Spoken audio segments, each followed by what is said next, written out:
Hello बच्चों, आज हम कोशिका से अंग तंत्र तक के अंतर्गत कोशिका की संरचना एवं कार्य के बारे में जानेंगे। बच्चों, आपने मकान को बनते हुए देखा होगा। यह ईंटों से मिलकर बनता है और बहुत सारी ईंटों को जोड़ देते हैं तो दीवार खड़ी हो जाती है और दीवारों से मिलकर कमरा बनता है और कमरों से मिलकर मकान बनता है। इसी प्रकार हमारा शरीर भी छोटी छोटी कोशिकाओं से बना होता है। हमारे शरीर की सबसे छोटी इकाई कोशिका है। कोशिकाएं मिलकर ऊतक का निर्माण करती हैं और बहुत सारे ऊतक मिलकर अंग का निर्माण करते हैं, जैसे नाक, मुंह, कान, आमाशय, यकृत आदि।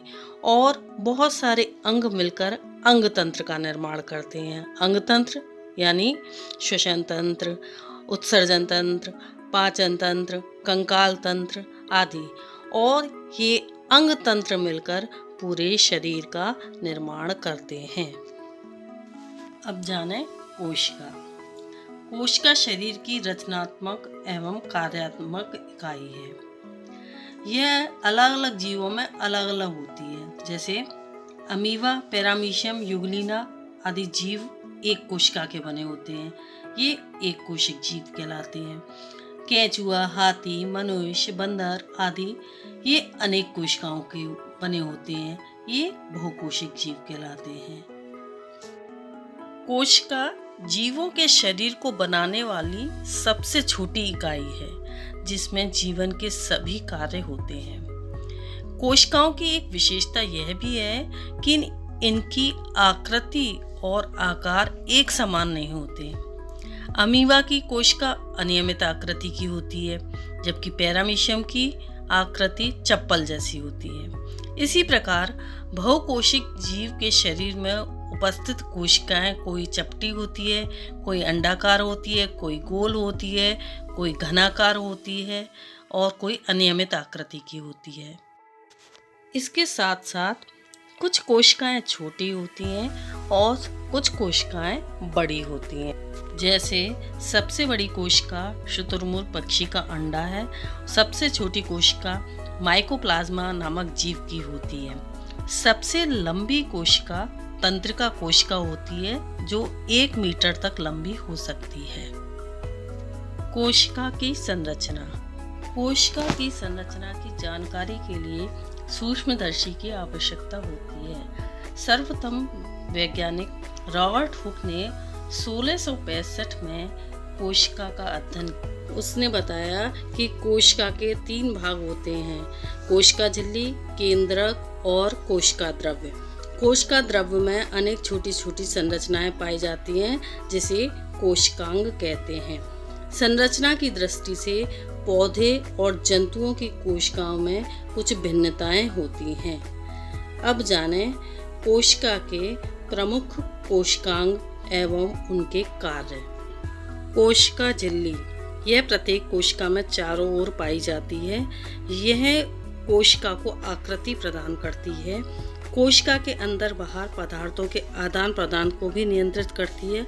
यह सभी कोशिकाओं में पाई जाती है। कोशिका भित्ति, यह केवल पौधों में पाई जाती है। यह कोशिका झिल्ली के बाहर एक मोटी और मजबूत परत होती है। कोशिका भित्ति एक दृढ़ संरचना है जो कोशिका की रक्षा करती है। केंद्रक, यह कोशिका का सबसे महत्वपूर्ण कोशिकांग है। इसका कार्य कोशिका की वृद्धि एवं विभाजन करना है।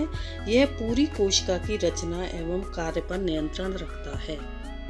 कोशिका द्रव्य, केंद्रक तथा कोशिका झिल्ली के बीच में उपस्थित जीव द्रव्य को कोशिका द्रव्य कहते हैं। इसमें कई प्रकार के कोशिकांग पाए जाते हैं, जैसे माइटोकॉन्ड्रिया, गोल्गी काय, हरित लवक आदि। माइटोकॉन्ड्रिया, यह दोहरी झिल्ली से घिरी कैप्सूल के आकार की संरचना है, जो श्वसन क्रिया में भाग लेती है और ऊर्जा उत्पन्न करती है तथा संचित करती है। इसलिए इसे कोशिका का ऊर्जा गृह भी कहते हैं। हरित लवक, यह केवल हरी पादप कोशिकाओं में पाया जाता है तथा प्रकाश संश्लेषण का कार्य करता है। सेंट्रोसोम, यह केंद्रक के पास पाया जाता है तथा कोशिका विभाजन में सहयोग करता है। रिक्तिका यह पानी, खनिज लवण तथा पदार्थों का संग्रह करता है तथा इनकी मात्रा का संतुलन बनाए रखता है। गोल्जी काय पदार्थों का संश्लेषण, भंडारण एवं श्रवण करना इनका प्रमुख कार्य है। लाइसोसोम ये कोशिका में आने वाले पदार्थों को पचाने का कार्य करते हैं। राइबोसोम ये प्रोटीन संश्लेषण में सहायक होते हैं।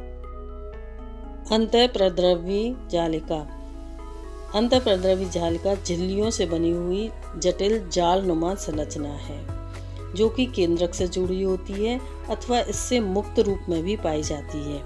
ये केंद्रक झिल्ली कोशिका द्रव के बीच में संबंध बनाती है।